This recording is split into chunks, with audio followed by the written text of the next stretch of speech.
With Doubtnut, get instant video solutions to all your maths, physics, chemistry, and biology doubts. Just click the image of the question, crop the question, and get instant video solution. Download Doubtnut app today.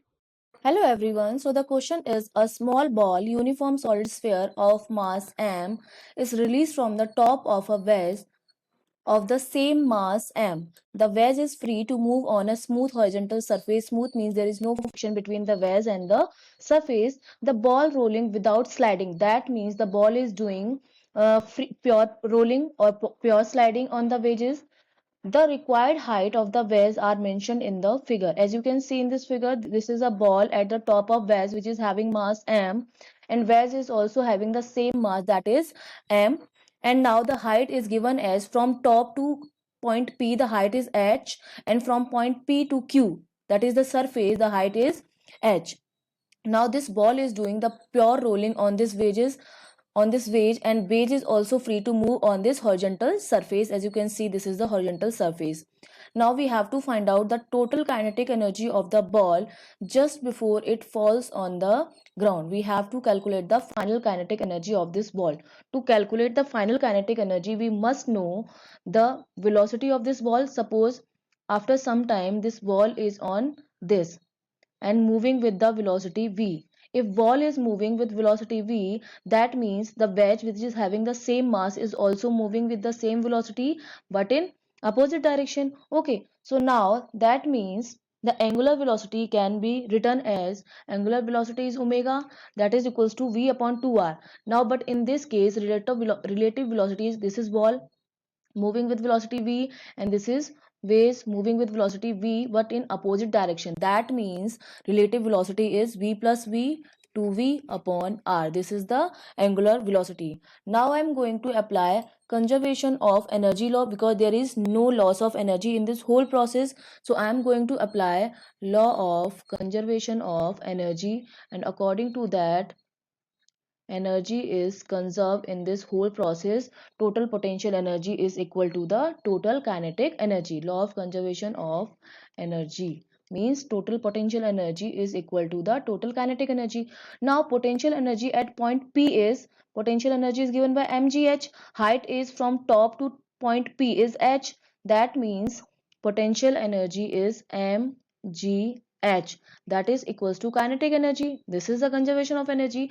Now kinetic energy of ball, that is half m v square, plus kinetic energy of that base, that is half m v square, plus ball is doing pure rolling motion, so rotational kinetic energy is also add in this whole kinetic energy, and rotational kinetic energy is half. Basically rotational kinetic energy is given by half I omega square, where I is the moment of inertia. Moment of inertia of ball is a solid sphere, so that is 2 by 5 mr square. We assume that the radius of this ball is r. This is the ball, radius is r, mass is m. So the moment of inertia of this ball is 2 by 5 mr square into omega square. Value of omega is 2v upon r and square. Now simplifying this equation, we will have mgh equals to half mv square common. As you can see, I take half mv square common, that it will be 1 plus 1 plus 8y 5. Okay, further solving this, we will have mgh, that is equals to half mv square into 18 by 5. This whole quantity is 18 by 5. Now again solving this, we will have value of mgh, that is 9 by 5 mv square. So m cancel out. So from here the value of v is coming out to be, value of v is 5gh upon 9, and that is root of this. This is the velocity of ball as well as the velocity of wedge. Okay, now we have to calculate the total kinetic energy of ball. So the initial kinetic energy of ball, is equals to the initial potential energy.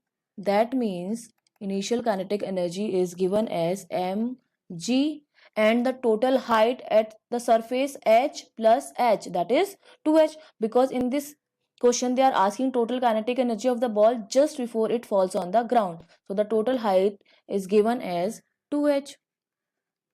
Simple. Now the kinetic energy at point P, which is half mv square, because we already assume that the velocity of ball on the base or at point P is v velocity. So at point P, kinetic energy is half mv square. Now the total kinetic energy is basically initial kinetic energy minus final kinetic energy. The total kinetic energy is written as total kinetic energy, that is equals to initial kinetic energy minus final kinetic energy. So that means 2 mgh minus half mv square, half m, and I calculate the value of v square, that is 5gh upon 9. Further solving this, we will have the value, that is 2 mgh minus 5 mgh upon 18. Solving this, we will have 31 upon 18 mgh. This is the total kinetic energy of ball before fall on the surface, 31 upon 18 mgh. So just check the option. The third option, which is 13 by 18 mgh, is the correct option. Okay, thank you. For class 6 to 12, IIT JEE and NEET level. Trusted by more than 5 crore students. Download Doubtnut app today.